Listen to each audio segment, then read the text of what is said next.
Hello, good day, everyone.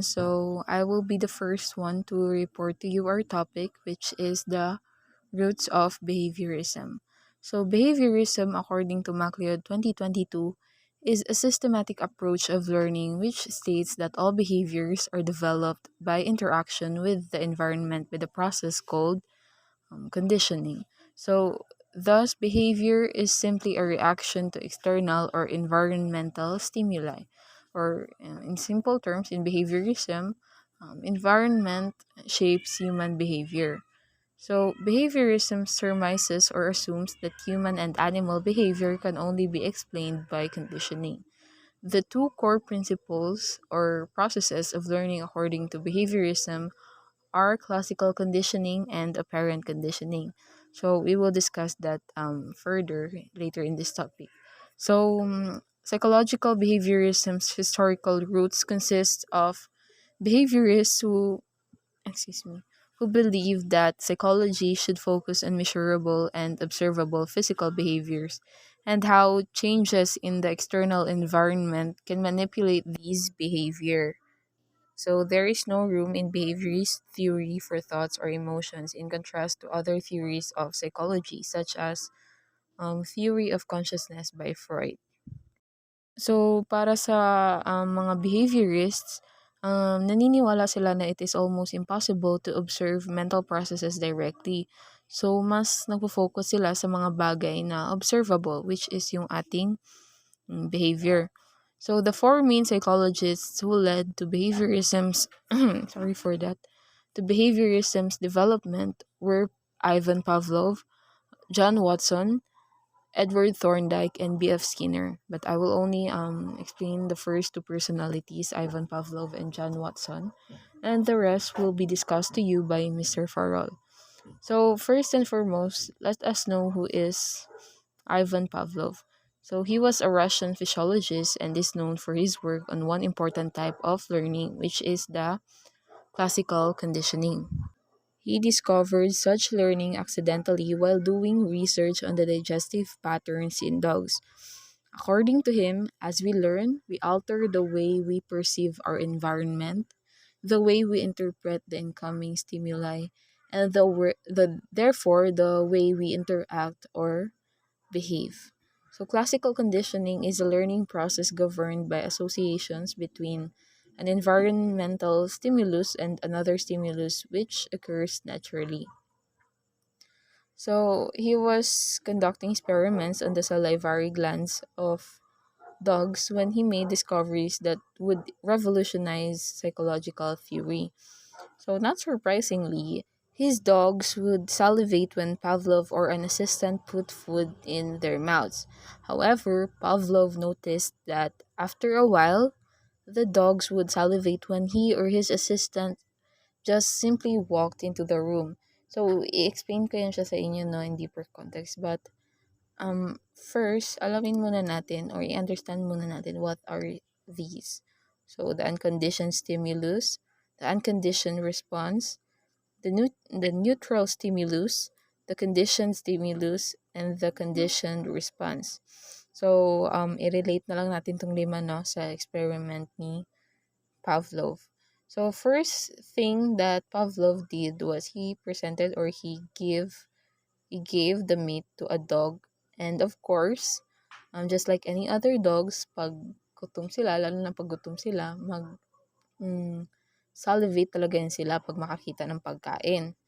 Ang unconditioned stimulus sa case na yun ay ang meat because it produces a natural response or reaction. Anything sa ating environment that produces a reaction that's not a learned reaction, that is called unconditioned stimulus. A reaction to unconditioned stimulus naman, example yung matusok ka ng tinik while nagahimay ka ng isda. Ang magiging unconditioned response niya is, or ang magiging unconditioned response mo doon is, the feeling of pain kasi natural na tinik ka, so masakit. Ngayon, ang neutral response naman does not produce a response. When we see, for example, when we see a tree sa labas or 'pag makakita tayo ng mga upuan sa loob ng restaurant, hindi natin 'to sila masyado ginapansin. So, yung mga gano'n, mga gano'ng bagay, neutral stimulus yun siya or NS. So, yung pagbigay ni Pavlov ng meat, he had paired a previously neutral stimulus, which is yung sarili niya. Pero sa ibang source na na nabasa ko, volume neutral stimulus. So, ayun na nga, sa way na siya mismo ang nagabigay ng pagkain sa dog, the dog would associate Pavlov with the meat. And eventually, pag nakikita na ng dog si Pavlov, nag-start na siya na mag-salivate or maglaway. Neutral response was himself, while ang unconditioned stimulus naman ay yung meat as what I've said kanina. So this is the part when unconditioned stimulus and conditioned stimulus are presented to get together. So this strengthens the likelihood of the conditioned response. Eventually, Pavlov himself was no longer a neutral response. Bakit? Kasi it produces a reaction na sa mga aso. It is now the conditioned stimulus or CS. This point, if nakikita na siya ng dogs, the dogs would expect that he comes with the food or the meat. So automatic nag-salivate na sila, makita pa lang nila si Pavlov. So the dog's salivation response towards him is yun yung tinatawag na nating conditioned response or the CR. So, classical conditioning has been used to explain people's seemingly irrational responses to a host of neutral stimuli. For example, a college student who failed a test in a particular classroom may he or she may break out in a cold sweat when she enters that room again. So this response is the result of classical conditioning. The room has become a conditioned stimulus, eliciting a response of anxiety because it was paired with an unconditioned stimulus or yung pag-fail niya sa exam that elicited anxiety. So, after kay Pavlov, let us now proceed kay John B. Watson. So, John Watson was the founder of behaviorist theory or mas kilala siya as the father of American behaviorism. So, quite innovatively for the time, he found Freudian-based explanations of behavior too theoretical or iniisip niya na nag-exist lang siya as an idea rather than being real that seemed like walang basis yung claims ni Freud. And he even disagreed with the eugenic idea of heredity determining how one behaves. So instead, believed that people's reactions in various situations were determined by how their overall experiences had programmed them to react. So he rejected Freud's central concept of the unconscious because he believed that ang objective analysis ng mind was impossible. Watson preferred to focus directly on observable behavior and try to bring that behavior under control. And also, according to Watson, behavior was a subject matter in its own right, to be studied by the observational methods common to all sciences.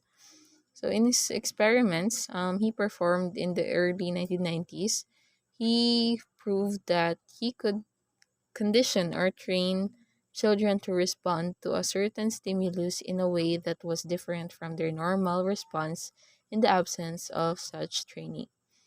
So what he did was the Little Albert experiment, or an experiment in which he conducted to show how classical conditioning works.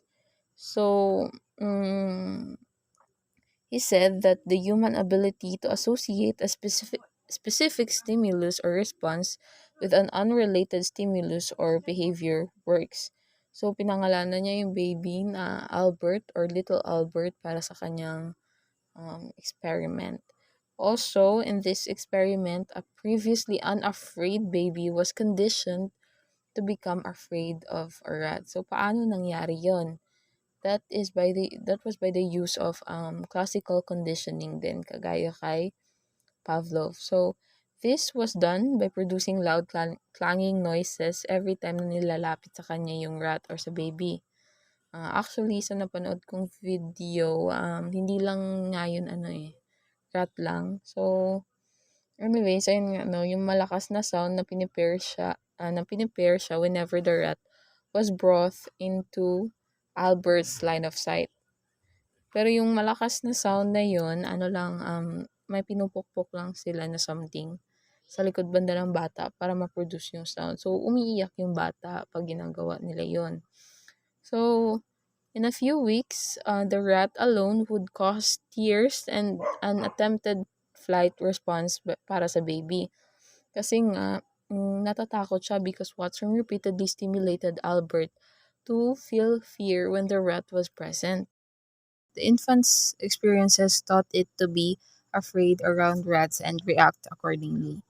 So Watson was able to carry out the process of classical conditioning on little Albert since he was able to take a neutral stimulus, which is your white rat, and pair it with the unconditioned stimulus, yung malakas na tunog or yung loud noise, to create the conditioned stimulus rather, which is yung previously neutral stimulus na white rat, and conditioned response, which is yung fear.